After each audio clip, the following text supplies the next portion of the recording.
விடுதலை அவரிடம் உண்டு. பாவ மன்னிப்பின் நிச்சயத்தை பெற்றுக்கொள்ள வேண்டும். பரலோகத்தில் ஓரிடம் நீ பெற வேண்டும். பாவ மன்னிப்பின் நிச்சயத்தை பெற்றுக்கொள்ள வேண்டும். பரலோகத்தில் ஓரிடம் நீ பெற வேண்டும். இயேசு தருகிறார், இன்று தருகிறார். அதற்காகத்தான் சிலுவையிலே ரத்தம் சிந்திவிட்டார். இயேசு தருகிறார், இன்று தருகிறார். அதற்காகத்தான் சிலுவையிலே ரத்தம் சிந்திவிட்டார். பாவ மன்னிப்பின் நிச்சயத்தை பெற்றுக்கொள்ள வேண்டும். பரலோகத்தில் ஓரிடம் நீ பெற வேண்டும். பாவ மன்னிப்பின் நிச்சயத்தை பெற்றுக்கொள்ள வேண்டும். பரலோகத்தில் ஓரிடம் நீ பெற வேண்டும். இயேசு தருகிறார், இன்று தருகிறார். இயேசு தருகிறார், இன்று தருகிறார். அதற்காகத்தான் சிலுவையிலே ரத்தம் சிந்திவிட்டார். அதற்காகத்தான் சிலுவையிலே ரத்தம் சிந்திவிட்டார். பாவ மன்னிப்பின் நிச்சயத்தை பெற்றுக்கொள்ள வேண்டும். பரலோகத்தில் ஓரிடம் நீ பெற வேண்டும். நீங்க தேடும் நிம்மதி இந்த இயேசு கிறிஸ்துவினிடத்துல உண்டு. எனக்கு பிரியமானவர்களே, நீங்க இந்த இடத்துல இருந்து இந்த வார்த்தை கேட்டுக்கொண்டாலும் சரி, அல்ல தூரத்துல இருந்து வார்த்தை கேட்டுக்கொண்டாலும் சரிங்க, நான் உங்களோடு கூட பேசிக் கொண்டிருக்கிறேன்.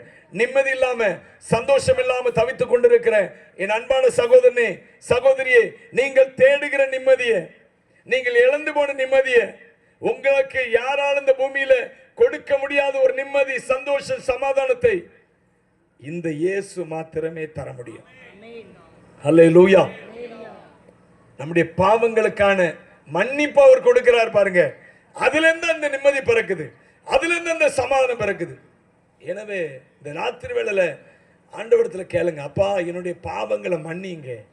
என்னுடைய அதுவரை நீங்க சமாதானம் பெற்றுக்கொள்ள முடியாது, அதுவரை நீங்க சந்தோஷம் பெற்றுக்கொள்ள முடியாது. நான் நிச்சயமா சொல்ல முடியும், ஏனென்றால் நான் அனுபவப்பட்டு வந்தவன். எனவே எனக்கு அருமையான தேவனுடைய பிள்ளைகளே, இந்த வார்த்தை கேட்டுக்கொண்டு இருக்கிறவர்களே, இந்த ஆண்டவரிடத்துல வாங்க. கர்த்தர் உங்களுக்கு முதலாவது சமாதானத்தை தருகிறாருங்க. இயேசுவை போல சமாதானத்தை கொடுக்கிற ஒரு தெய்வம் இந்த பூமியில எனக்கு தெரிந்து இல்லை. அல்லேலூயா.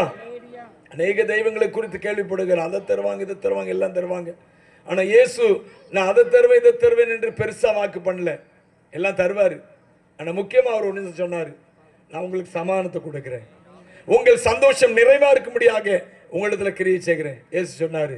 எனக்கு அருமையானவர்களே, இந்த ராத்திரி வேளையில அந்த இயேசு உங்களுக்கு வாக்கு பண்ணுகிறார். நீ என்னிடத்துல வருவாய் என்றால் நீ தேடுகிற நிம்மதியை, நீ தேடுகிற சந்தோஷத்தை நான் உனக்கு தருகிறேன் என்று சொல்லி கர்த்தர் இயேசு இந்த ராத்திரி வேளையில உங்களுக்கு வாக்கு பண்ணுகிறார். அப்போ இயேசு நமக்காக பலியிடப்பட்டாரு.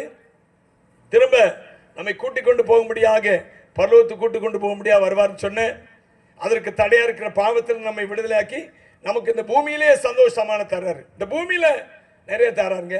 நம்மை பரலோகத்துக்கு கூட்டு போவது கடைசி. உலகத்தின் முடிவில் இயேசு கிறிஸ்து வரப்போகிறாரு, நம்மை பரலோகத்துக்கு கூட்டி செல்வார். அல்லது நாம் மரித்து விடுவோம். ஆண்டவர் இயேசு வரும்போது மரித்த நம்மை அவர் திரும்பமாக பரலோகத்துக்கு கூட்டி செல்வார். அது ஒரு பக்கம். ஆனால் இந்த பூமியில இயேசு கிறிஸ்துவை ஏற்றுக்கொண்டவர்களுக்கு இந்த பூமியில இயேசு கிறிஸ்து செய்கிறது என்ன, அதை குறித்து நாம் பார்க்கணும்ல. பரலோகத்தை தருவார் நிச்சயம், அதுல சந்தேகம் இல்லை.